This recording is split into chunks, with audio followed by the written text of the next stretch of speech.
Hello नमस्कार, जय हिंद साथियों। स्वागत है आपका आपके अपने YouTube चैनल विजन क्लासेस पर।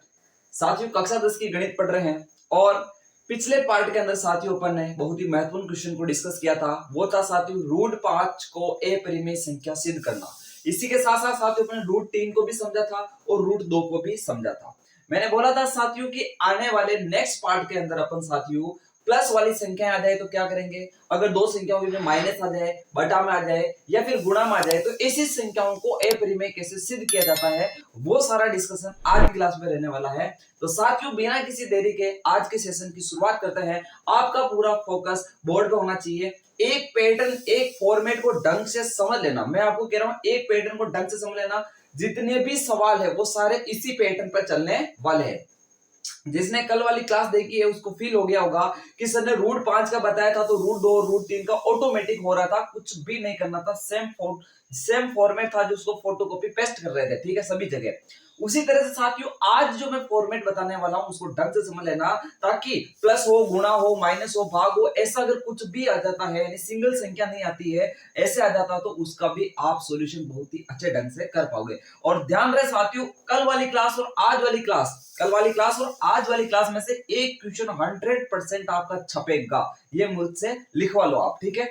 तो साथियों बिना किसी देरी के अपन शुरुआत करते हैं और अपना जो क्वेश्चन 1.2 का जो क्वेश्चन नंबर 2 है वो कुछ इस प्रकार है कि मुझे 3 + 2 रूट 5 को ध्यान से समझना साथियों, एक पैटर्न को समझ लेना, ठीक है, मजा आ जाएगा। 3 + 2 रूट 5 को मुझे अपरिमेय संख्या सिद्ध करना है। तो पहली बात तो अपन वही फॉलो करेंगे कि मुझे अपरिमेय सिद्ध करना है तो मैं उल्टा मान के चलूंगा। यानी मुझे अपरिमेय सिद्ध करना है तो मैं क्या मान के चलूंगा, परिमेय मान के चलूंगा। क्या मान के चलूंगा प्यारे साथियों, परिमेय मान करके चलूंगा। तो साथियों सबसे पहला काम मैं हल में करना चाह रहा हूं कि क्या माना मैंने, माना 3 + 2 रूट 5 एक परिमेय संख्या है। क्या है साथियों, एक परिमेय संख्या है। इसको मैंने परिमेय मान लिया। क्यों परिमेय माना, क्योंकि मुझे इसको क्या प्रूव करना है, बोलो, मुझे इसको अपरिमेय प्रूव करना है। तो मैं परिमेय मानूंगा और मैंने माना उसी को मैं गलत सिद्ध करूंगा, ठीक है ना। मैंने जो माना उसको मैं गलत सिद्ध करूंगा, यानी मेरा माना गलत है तो सही क्या है, सही यही होगा, इसका उल्टा, यानी परिमेय का उल्टा अपरिमेय, वो सही हो जाएगा, ठीक है। तो ध्यान से देखिए, मैंने इसको माना एक परिमेय संख्या है, यानी इसको मैं p/q के रूप में लिख सकता हूं। यानी कि मैं यहां लिखूंगा अतः, अब मैं क्या लिखूंगा, ध्यान देता जाइए, 3 + 2 रूट 5 = p/q आएगा। यानी अगर परिमेय है तो परिमेय का मतलब p/q के रूप में इसको लिखा जा सकता है। यहां तक हमें कोई दिक्कत वाली बात नहीं है, ओके। अब ध्यान दे अगली स्टेप, हमने p और q लेकर के आए, p और q लेकर के आए तो इनके बारे में कुछ ना कुछ दो शब्द बोलने पड़ेंगे ना, कि सम्मानित p और q साहब, है ना। तो इनके बारे में दो शब्द बोलने पड़ेंगे। जैसे जब अपन ने रूट 2 रूट 3 रूट 5 का किया था तब p और q के बारे में क्या बोला था, जैसे वो आए उनके बारे में क्या बोला, हमने बोला कि p और q तो साहब सह अभाज्य संख्या, कैसी संख्या है, सह अभाज्य संख्या है। वैसे ही यहाँ पर p और q आए तो इनके बारे में बोलना पड़ेगा, नहीं बोलेंगे तो रुस जाएंगे, क्या हो जाएंगे, रुस जाएंगे, नाराज हो जाएंगे। तो इनके बारे में सबसे पहले बोलो, ठीक है ना, ऐसे लिंक करके पढ़ो ताकि आपको पता चलेगा कि इसके बाद कौन सी लाइन आती है, ठीक है। तो जब देखो ये लाइन कैसे ही परिमेय होती है तो परिमेय का मतलब मैं इसको p/q लिखूंगा। अब p क्यों आए तो इसके बारे में कुछ बोलना पड़ेगा, तो यहाँ कुछ और बोलना, देखना यहाँ बोलेंगे कि p व q पूर्णांक है। क्या है साथियों, ये पूर्णांक है। वहां मैंने p और q को सह अभाज्य संख्या बताया था, यहाँ मैं p और q को पूर्णांक बता रहा हूं। ये चीज सबसे पहले क्लियर करो। बहुत सारे बच्चे क्या करते हैं, सेम सेम लिख देते हैं, गलत बात है, ठीक है। वहां सह अभाज्य संख्या वाला कॉन्सेप्ट था, यानी जब रूट 2 का है, रूट 3 का है, रूट 5 का है तो आपको p और q को सह अभाज्य संख्या बताना है। और इस प्रकार संख्या आ जाती है, प्लस में आ जाओ, माइनस में आ जाओ, गुणा में आ जाओ, भाग में आ जाओ, तब आपको p और q को पूर्णांक बताना, इंटीजर क्या बताना है, इंटीजर बताना है, पूर्णांक बताना है, ठीक है। पूर्णांक का मतलब आप समझते हो, जो प्लस में भी चलता हो, जो माइनस में भी चलता हो और जीरो भी उसमें इंक्लूड हो गया, उसे पूर्णांक कहते हैं। क्या कहते हैं, पूर्णांक कहते हैं, ठीक है। अब आगे देखिए, यहां आपको वो काम नहीं करना है कि आप q को इधर भेजो, गुणा कराओ, इतना लफड़ा यहाँ पे नहीं है। इसका फॉर्मेट ये कहता है कि हमें जो रूट वाली संख्या दे रखी है, चाहे आपको √5 दिखे, चाहे आपको √3 दिखे, चाहे आपको √2 दिखे, उसको तो रखना एक तरफ और बाकी सब कचरा पट्टी को कर देना है एक तरफ। तो प्रोग्राम समझे, यहाँ पर क्या करना है, मुझे केवल √5 इधर दिखना चाहिए, बाकी सबको एक तरफ ले जाना है, ठीक है। अब √5 है तो √5 रख रहा हूं, अगर सवाल में √3 चलेगा तो आप √3 को एक तरफ रखोगे, बाकी सब एक तरफ, √2 चलेगा तो √2 को एक तरफ रखेंगे, बाकी सब एक तरफ, ठीक है, समझिए। तो सबसे पहले मैं क्या करता हूं, 2√5 इज इक्वल टू P बटा Q अपना चल रहा है, मैंने 3 को उधर भेजा तो क्या हो गया प्यारे साथियों, -3 हो गया। इसको समझे, ये प्लस का 3 था तो उधर गया तो माइनस का 3, अभी तक मैंने 2 को नहीं भेजा, ठीक है। अब इसको सोल्व करने का तरीका देखो, 2√5 बराबर P ऐसा कैसा माइनस ऐसा कैसा, Q को 3 से गुणा करेंगे तो 3Q आएगा, और बटा में क्या चल रहा है, Q चल रहा है, ये ऐसा कैसा। ये फॉर्मेट बहुत ही मतलब काम आने वाला फॉर्मेट है, ये आपको पता होना चाहिए कि एक संख्या अगर भिन्न में चल रही हो और एक संख्या नॉर्मल हो तो हम इस प्रकार से उसको सोल्व कर सकते हैं। जैसे मैंने बोला 5/2, क्या बोला 5/2 -1, इसको सोल्व करना है तो आप क्या करोगे, 5 ऐसा कैसा माइनस ऐसा कैसा, 2 एकम 2 और बटा में जो चल रहा वो का वही, 5 में से 2 घटाओगे तो कितना आएगा 3, और ये आ गया 3/2, यानी इस प्रकार हमें सोल्व करना आना चाहिए। तो ये मेरे पास आ गया, यहां से मैं √5 को इधर रखूंगा, बाकी सबको उधर, क्योंकि मुझे रूट वाली संख्या एक तरफ देखनी है, बाकी सब एक तरफ। तो ये P-3Q ऐसा का ऐसा, और बटा में कौन था Q, और ये 2 उधर जाकर के क्या हो जाएगा, भाग में जाएगा, भाई इधर गुणा में है तो उधर भाग में जाएगा, तो Q से गुणा होकर के क्या हो जाएगा, 2Q हो जाएगा, क्या हो जाएगा 2Q। तो यहां तक का मैटर हमारे यहाँ पर क्या होता है, क्लियर हो जाता है। अब ये हमारी स्टेप आ चुकी है, यहाँ पर हमें इसके बारे में कुछ लिखना पड़ेगा, क्या करना पड़ेगा, लिखना पड़ेगा।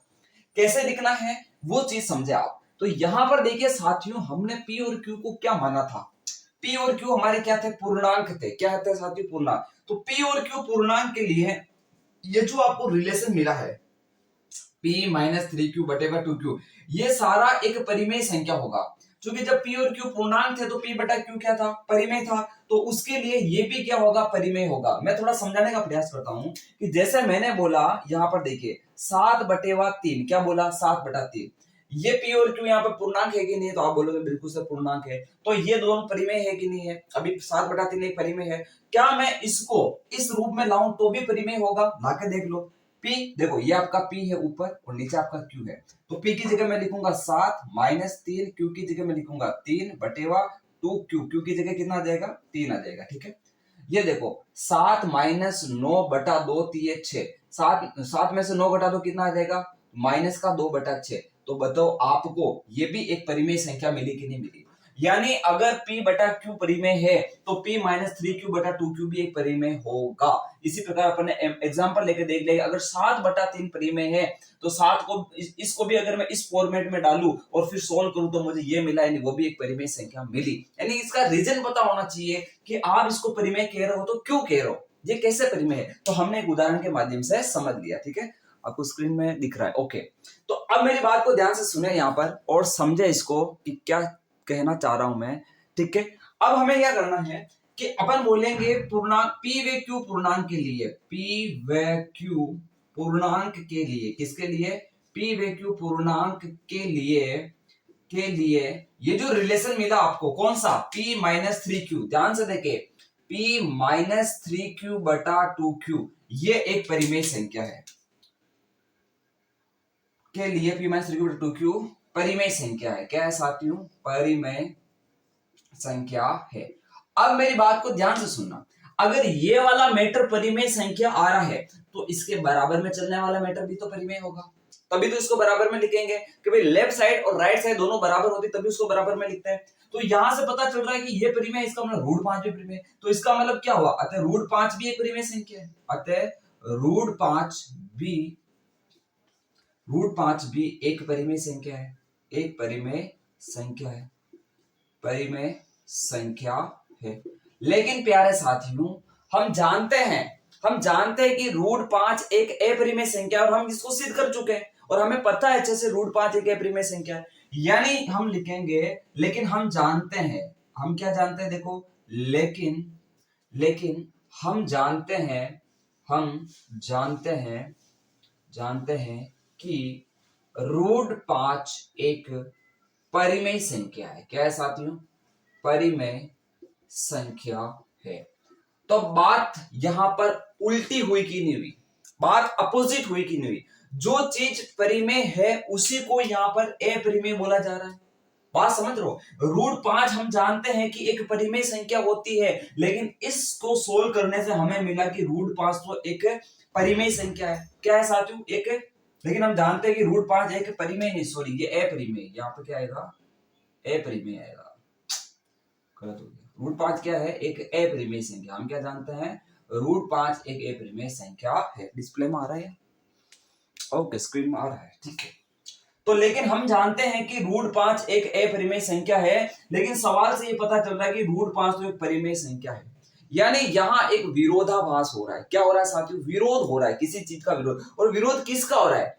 विरोध हो रहा है कि √5 एक परिमेय, सॉरी अपरिमेय संख्या है, उसका विरोध हो रहा है, नहीं उसको यहाँ पर परिमेय बताया जा रहा है। क्या बताया जा रहा है? परिमेय। इसका मतलब यहाँ हमारी जो प्रिडिक्शन थी, हमारी जो कल्पना थी, वो क्या हो चुकी है? गलत हो चुकी। क्या हो चुकी? गलत। और हमारी परिकल्पना अगर गलत हो चुकी है तो सही मामला क्या होगा? सही ये होगा कि ये परिमेय नहीं होगा और अब क्या हो जाएगा? अपरिमेय संख्या हो जाएगा। विरोध कैसे होगा जो समझना है ना। इस क्वेश्चन को सॉल्व करने से मुझे मिला कि √5 एक परिमेय संख्या है, लेकिन वास्तव में क्या जानते हैं हम? लेकिन वास्तव में हम जानते हैं कि √5 तो एक अपरिमेय संख्या है। इसका मतलब यहां हमारी परिकल्पना का क्या हो रहा है? विरोधाभास हो रहा है। तो यहां लिखेंगे, अतः यहां हमारी परिकल्पना का विरोधाभास हो रहा है, ठीक है। अतः यहां, अब लिखो, अतः यहां हमारी परिकल्पना नहीं लिखेंगे, हम लिखेंगे अतः यहां तथ्य √5 एक अपरिमेय संख्या है। कौन सी संख्या? अपरिमेय संख्या है, का विरोधाभास हो रहा है।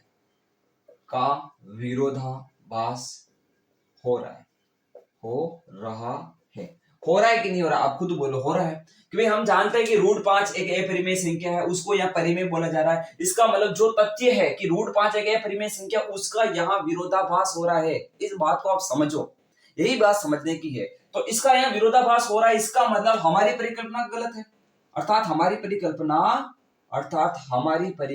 गलत है। हमारी परिकल्पना गलत है। क्या है प्यारे साथियों? गलत है। अगर वो गलत है तो रिजल्ट क्या आया? रिजल्ट आया कि अतः हमने जिसको परिमेय माना वो अब है परिमेय। अतः 3 + 2√5 एक परिमेय संख्या है, सॉरी एक अपरिमेय संख्या, एक अपरिमेय संख्या है। ये मामला समझ में आया कि नहीं आया? वापस समझा देता हूं इसको। देखिए, लैंग्वेज को समझना ही बहुत यहाँ पर आपको डिफिकल्ट लग रहा होगा, लैंग्वेज को ही समझते अपन। देखिए, सबसे पहले तो जिसको भी अपरिमेय सिद्ध करना है उसको परिमेय मानेंगे। परिमेय का मतलब P/Q। P और Q की एंट्री हुई है तो उसके बारे में बहुत शब्द बोलने पड़ेंगे ना। तो P और Q एक पूर्णांक है, यहाँ पे क्या है? पूर्णांक है। फिर हम क्या करेंगे? हमें रूट को एक तरफ रखना है, बाकी सबको एक तरफ भेजना है, तो सबको एक तरफ भेजा। तो यहाँ जो भी मैटर मसाला मिलता है उसको हम बोलेंगे कि P और Q पूर्णांक के लिए यहाँ जो भी मिलेगा वो हमारा क्या होगा? एक परिमेय संख्या होगा। अगर ये परिमेय होगा तो बताओ ये भी परिमेय होगा कि नहीं होगा? तभी बराबर में होगा। इसका मतलब अतः √5 भी एक परिमेय संख्या है। लेकिन हम क्या जानते हैं? लेकिन हम जानते हैं कि √5 एक अपरिमेय संख्या है। तो बताओ विरोधाभास हुआ कि नहीं हुआ? सवाल कह रहा है कि √5 परिमेय है, हम जानते हैं कि √5 अपरिमेय है, तो बताओ विरोध हुआ कि नहीं हुआ? तो विरोध हुआ है, तो किसका हुआ है? विरोध उस तथ्य का हुआ। कौन सा तथ्य? कि तथ्य कहता है कि √5 एक अपरिमेय संख्या है। √5 एक अपरिमेय संख्या है, उसका यहाँ विरोधाभास हो रहा है। इसका मतलब हमारी परिकल्पना गलत थी, तभी गलत रिजल्ट आया ना भाई। हमारी परिकल्पना गलत थी इसलिए गलत रिजल्ट आया। तो हमारी परिकल्पना गलत है, हमारी परिकल्पना गलत है। क्या है? गलत है। तो फिर हम बोलेंगे अतः 3 + 2√5 एक अपरिमेय संख्या है, वो परिमेय संख्या नहीं है। मामला क्लियर है कि नहीं है? ठीक है, बहुत तो ऐसे आसान है, एक बार दो बार प्रैक्टिस में डालोगे। इस फॉर्मेट को दिमाग में छाप लो, इस फॉर्मेट को दिमाग में छाप लो। अभी ये फॉर्मेट कॉपी पेस्ट होने वाला है। क्या होने वाला है? कॉपी पेस्ट होने वाला है। आने वाले सारे सवाल के अंदर सिर्फ वैल्यू चेंज होगी, क्वेश्चन चेंज होगा, फॉर्मेट चेंज नहीं होगा। ठीक है, अब इसको आप अच्छे से छाप लो, पहले तो अच्छे से नोट कर लो इसको, फिर अगला क्वेश्चन इसमें अप्लाई करते हो। मैं इसको मिटाऊंगा नहीं, मैं आपको बताऊंगा। रिक्त स्थान की पूर्ति करेंगे अपन। क्या करेंगे? रिक्त स्थान की पूर्ति करेंगे कि ये संख्या चेंज होने से फॉर्मेट पर क्या इफेक्ट पड़ा है, कहां कहां चेंजेज आएगा, वो चीज अपन देखेंगे, ताकि आपको पता चलेगा कि वैल्यू पता चलेगी इस फॉर्मेट की वैल्यू क्या है और हमें कितनी कम प्रैक्टिस करनी है। हमें वैरायटी से नहीं डरना है, हमें फॉर्मेट को समझना है। फॉर्मेट क्लियर है तो वैरायटी कितनी दो ना क्वेश्चन की सारी कर लेंगे, कोई समस्या वाली बात नहीं। बुक का क्वेश्चन आए तो भी अच्छा, नहीं आए तो भी अच्छा, हमारा तो फॉर्मेट क्लियर है। आ रही बात सुनने, फॉर्मेट क्लियर रहना चाहिए, इसको नोट करो।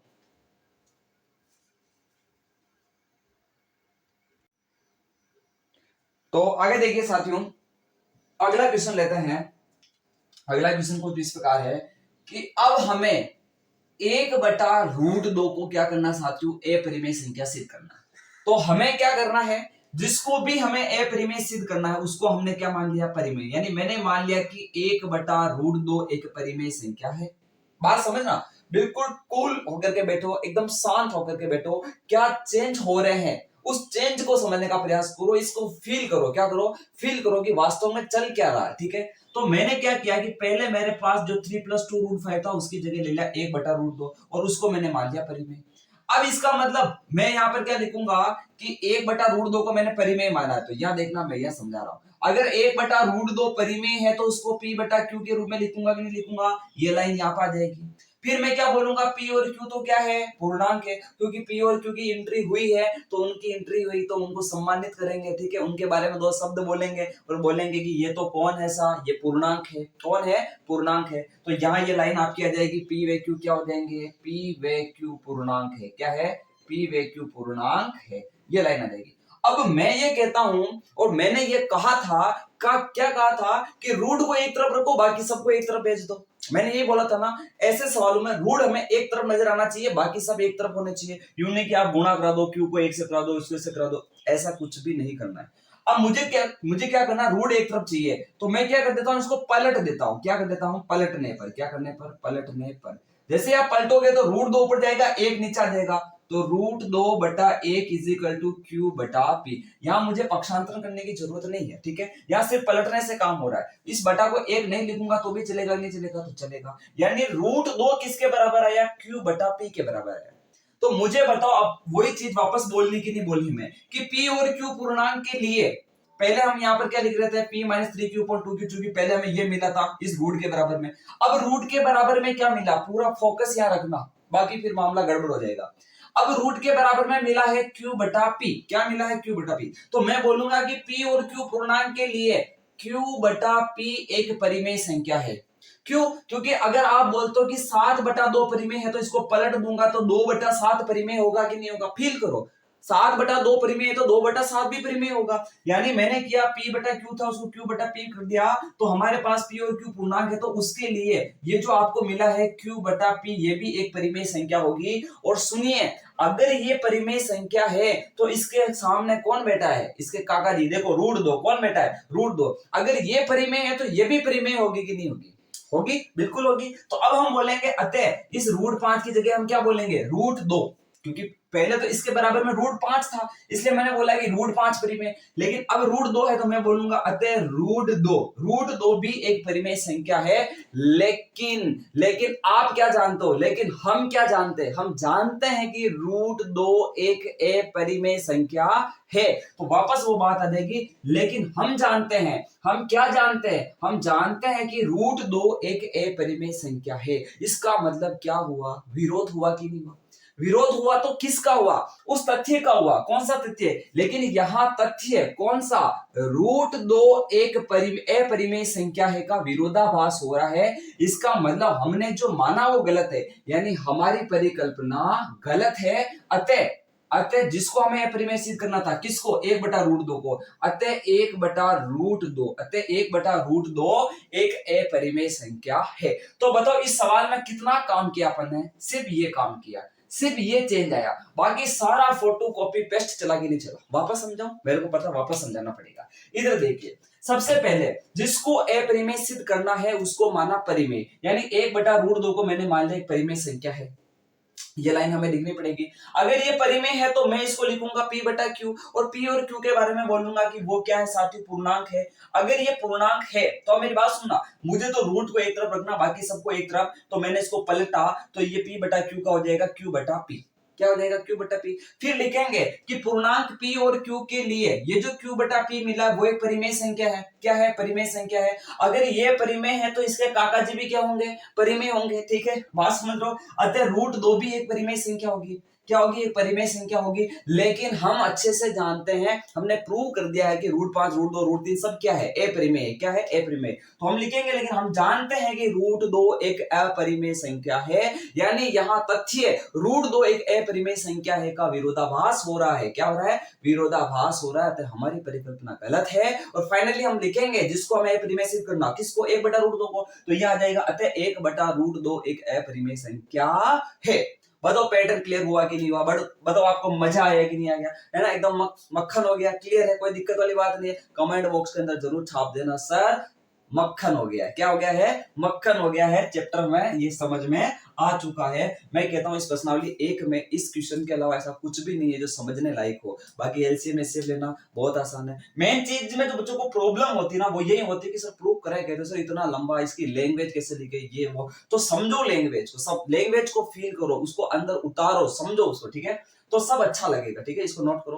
अब और भी कुछ क्वेश्चन है जो इसी पैटर्न पर आधारित है और उसको करते हैं और इसका दी एंड करते हैं प्रश्नावली का। ठीक है, इसको नोट करो।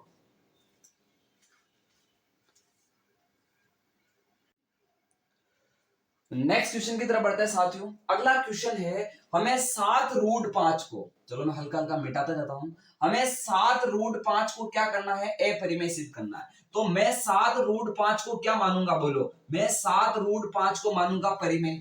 ठीक है, अगर ये परिमेय है तो फिर यहां देखो, मैं 7√5 को क्या लिखूंगा? p बटा q लिखूंगा। क्योंकि परिमेय है तो p बटा q। p और q क्या है साथियों? आपके पूर्णांक है। क्या है साथियों? पूर्णांक है। अब समझना, रिक्त स्थान की पूर्ति करते हैं। मुझे सिर्फ इधर √5 को देखना है, 7 को उधर भेजना पड़ेगा। तो बताओ √5 बराबर क्या हो जाएगा? p बटेवा 7q। यानी रूट अलग आ गया ना। तो अब बोलो, क्या बोलोगे? p व q पूर्णांक के लिए आपको क्या मिला? p बटा 7q मिला। तो आप बोलोगे p बटेवा 7q। क्या बोलोगे? p बटेवा 7q एक परिमेय संख्या है। भाई p और q पूर्णांक के लिए p बटा 7q जो आपको मिला है वो क्या है साथियों? एक परिमेय संख्या है। तो इसके काकाजी भी क्या होंगे? परिमेय होंगे। तो फिर आप बोलोगे √5 भी एक परिमेय संख्या है। क्या है? √5 भी परिमेय संख्या। लेकिन लेकिन लेकिन लेकिन हम क्या जानते हैं? लेकिन हम जानते हैं कि √5 एक अपरिमेय संख्या है। लेकिन √5 क्या है साथियों? अपरिमेय संख्या है। तो यहां तथ्य √5 एक अपरिमेय संख्या है का विरोधाभास हो रहा है। हमारी परिकल्पना गलत हो जाएगी। गलत हो जाएगी तो सही क्या होगा? सही ये होगा कि जो आपको 7√5 दे रखा है वो एक अपरिमेय संख्या हो जाएगी। तो इस प्रकार अपन ने इस क्वेश्चन को भी यहां पर अच्छे से कर लिया है। तो इसको आप ऐसा का ऐसा नोट कर लो। फिर अपना एक लास्ट क्वेश्चन और बच रहा है, उसको भी यहां पर कंप्लीट करते हैं।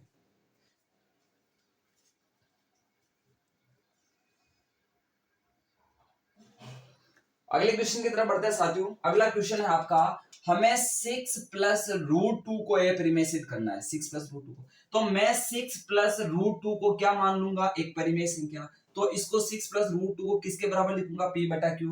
p और q क्या होंगे? पूर्णांक। मुझे √2 एक तरफ चाहिए, बाकी सब एक तरफ चाहिए, तो 6 इधर उधर जाएगा तो माइनस का हो जाएगा। तो √2 इजिकल टू हो जाएगा p अपॉन q माइनस 6 हो जाएगा। इसको सोल्व करना बता रखा मैंने। √2 इजिकल टू p ऐसा कैसा, माइनस ऐसा कैसा, q को 6 से गुणा करो तो 6q, और बटा में q चल रहा तो q का q ऐसा का ऐसा। अब वही बात बोलेंगे, p और q पूर्णांक के लिए हमें क्या मिला? हमें मिला p माइनस 6q बटा q। ये एक परिमेय संख्या होगी। क्या होगी? परिमेय संख्या। ये परिमेय है तो इसके बराबर में कौन है? √2। तो अतः अपन लिखेंगे √2 भी एक क्या है? परिमेय संख्या है। लेकिन हम जानते हैं कि जो √2 होता है वो क्या होता है प्यारे साथियों? वो होता है अपरिमेय संख्या होता है। √2 अपरिमेय संख्या होता है। सवाल में बोला जा रहा है कि √2 परिमेय है, लेकिन इसलिए यहां पर क्या हो रहा है? अतः यहां तथ्य है √2 एक अपरिमेय संख्या है का विरोधाभास हो रहा है। अतः हमारी परिकल्पना गलत है। अगर गलत है तो इसका मतलब जो 6 प्लस √2 है, 6 प्लस √2 है वो क्या हो जाएगा? वो एक अपरिमेय संख्या हो जाएगा। तो आप मुझे बताइए, अपन ने जो फॉर्मेट पढ़ा है उसमें कहीं चेंज करने की आवश्यकता आई क्या? कहीं पर भी चेंज नहीं किया। सेम ऐसा कैसा चल रहा है, संख्याएं बदलती जा रही है तो हम संख्याओं को उसके स्थान पर चेंज करते जा रहे हैं। तो बताइए आपको फॉर्मेट कैसा लगा? आज के सेशन, आज की क्लास कैसी लगी? ठीक है, ये चीज आप कमेंट बॉक्स में जरूर लिखा करें, मोटिवेशन मिलता है। अच्छा से अच्छा देने का हम प्रयास करेंगे कंटेंट आपको। साइंस की क्लासेस भी रेगुलरली चल रही है, उसमें शायद 3rd चैप्टर तक अपन ने कंप्लीट कर लिया है। लाइन टू लाइन नोट्स वहां पर लिखवाए जा रहे हैं, सारी चीजें आपको एकदम फ्री यानी मुफ्त मिल रही है। तो इन चीजों का आप फायदा उठाइए और ज्यादा से ज्यादा स्कोर कीजिए क्लास 10th बोर्ड एग्जाम के अंदर, ठीक है प्यारे साथियों। तो इस चीज को आप अच्छे से नोट करें। बाकी आने वाली क्लासों के अंदर और भी शानदार चीजें पढ़ेंगे। अब अपनी एक्सरसाइज सेकंड स्टार्ट होने वाली है, यानी प्रश्नावली 2, यानी आने वाली क्लास में अपन प्रश्नावली 2 के रिगार्डिंग पढ़ने वाले हैं। इस तरह से अपन स्टेप बाय करके एक एक सवाल को यहाँ पर क्या साथियों मक्खन बनाते हुए पूरी किताब को यहाँ पर क्या करेंगे, सोल्व कर लेंगे, ठीक है साथियों। तो आप पूरा सपोर्ट बनाए रखें, बाकी आपके लिए बहुत अच्छा कंटेंट लाया जाएगा, ठीक है। अंत में अब यही कहा जाएगा आपको कि इंतजार रहना चाहिए उस क्लास का जो भी शानदार और जानदार होने वाली है। जय हिंद, जय भारत।